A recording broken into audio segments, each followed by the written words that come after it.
All right, PWG All-Star Weekend 12.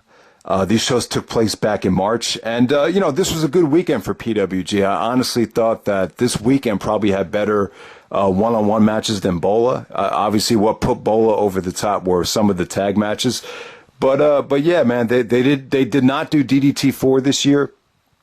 So instead, we got another All-Star Weekend that they threw right at us, and we got some quality matchups here. Night one, I'll probably say night one was probably the more consistent show. The last three matches were great. You know, it's been a long time since you had three consecutive matches to close the show on the American Indies that were probably this good. So definitely check out the last three matches on this show. The match that kind of stole the show on the undercard here was Chris Hero and Evil Uno. They kind of got off to a slow start. I was like, wow, Hero's got to really turn this around. And he did. I think one of the things about Hero right now is his timing as far as just everything, knowing when to kick out, knowing when to, try to work the crowd. He's just a lot better at it. It's just experience. And, he's just on the verge of, being, he's the all-around package right now. So another great performance from Hero. He got a great match out of Evil Uno that almost hit the 4-star level, which is insane because this was just a filler match in the undercard. It really had no business being that good. And it was pretty much great. So there we go. Also, interesting matchup on this card was Roderick Strong in a non-title match against Mark Andrews.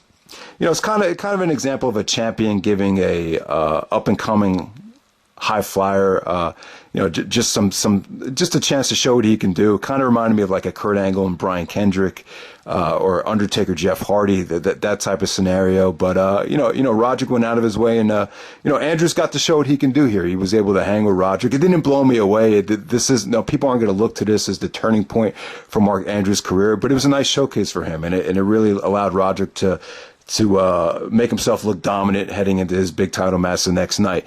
And so next up, you had Kyle O'Reilly taking on Marty Scurll. This was definitely the match of the night.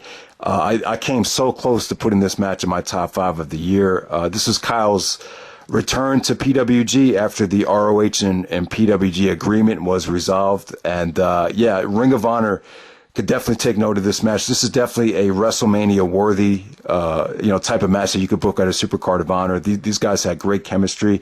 The crowd was going crazy for both guys. There was tremendous strikes, just a nice strong style to this match. Guys clotheslining the shit out of each other. Both guys falling down, got standing ovations.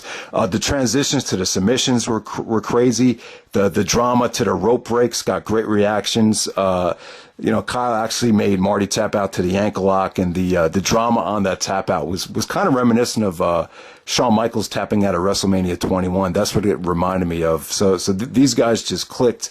This is definitely a dark horse for match of the year in any promotion. This was definitely that good. So underrated, but don't sleep on it. So next up, you had Adam Cole and Zack Sabre Jr.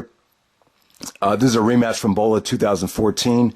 Another exciting match from these guys. These guys have good chemistry. Zack was really selling the knee and the ankle hard to the point where he had to take off his knee pads and undo his boots. And Zack did a lot of nice counters to Cole's submissions. Cole was trying to hit him with a Boston Crab. Then he busted out the figure 4. But then Zack hit him back with the small package. Then he eventually he did the European clutch to get a nice near fall. So this was definitely an exciting match. Awesome ending with Zack doing a counter to the Adam Cole's Canadian Destroyer. And counters it with a European uppercut, and then he kicks him right in the chest. Eventually, Roderick comes out, try to make the distraction, but then Zack fights off Roderick, and Zack actually makes Adam Cole tap out to a version of the Walls of Jericho, kind of like a Lion Tamer WCW version. And just awesome stuff between Zack and Adam Cole. Just definitely exciting stuff right there. Probably even better than their Bola 2014 matchup. And then the main event, you had the Young Bucks taking on Ricochet and Matt Sydal.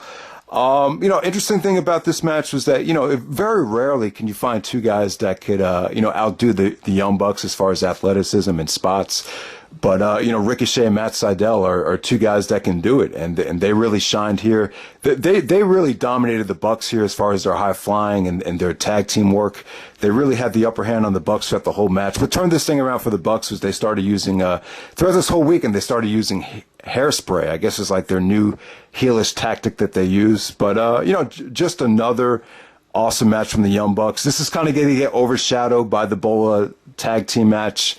As far as people voting for match of the years, but definitely just add this to the collection of 4-star Young Bucks matches, without a doubt. So definitely this night one, I would say, was probably the more consistent show. When we get to night two, you kind of had a little bit of a dry undercard, to start off this show. Things didn't really pick up until we had Death by Elbow with JT Dunn and Chris Hero taking on Ricochet and Matt Sydal.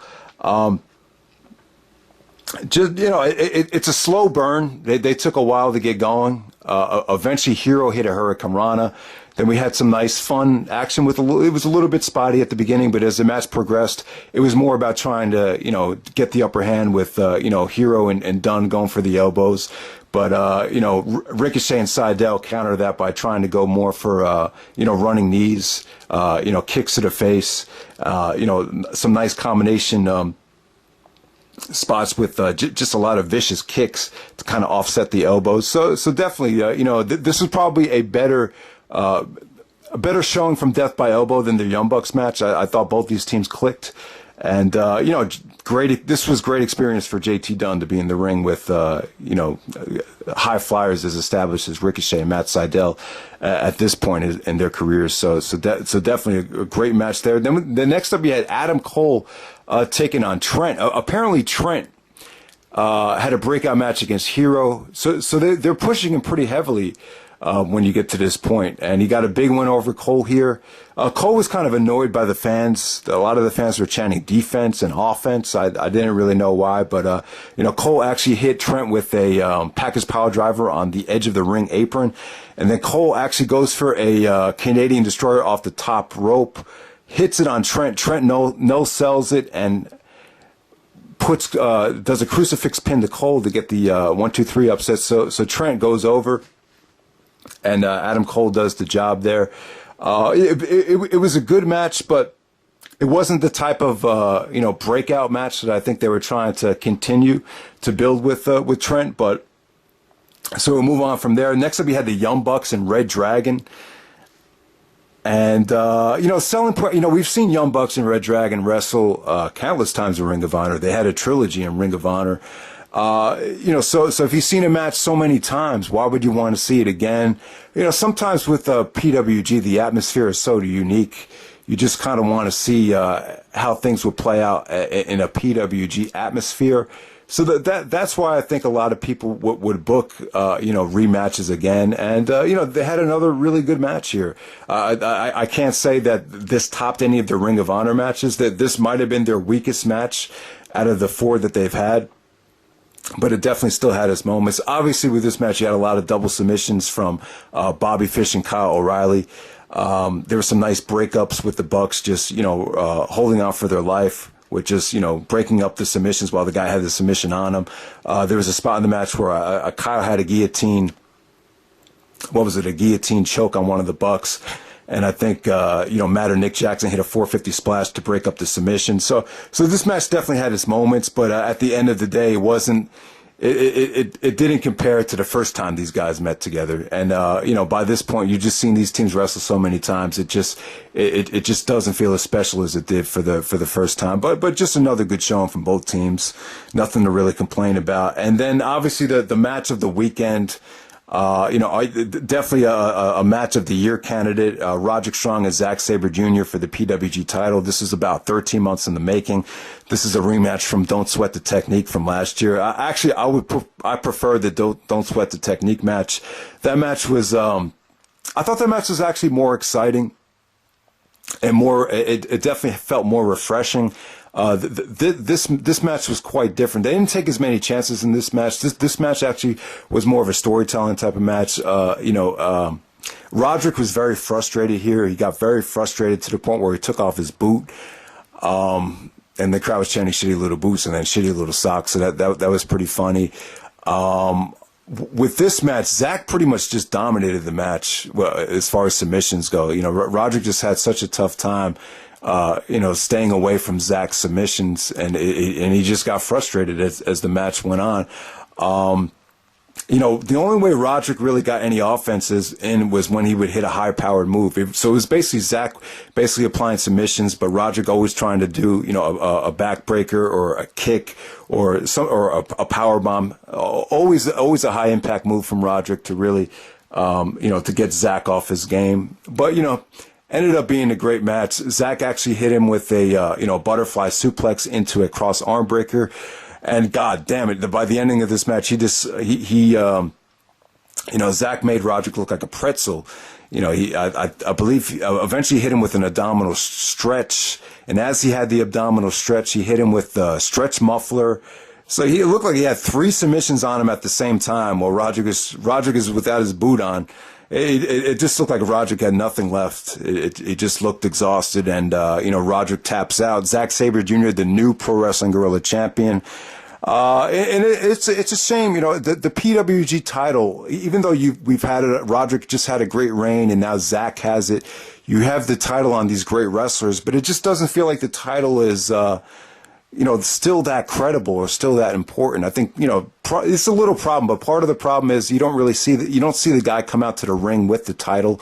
You don't see a lot of promos of PWG uploading with guys making the title seem important.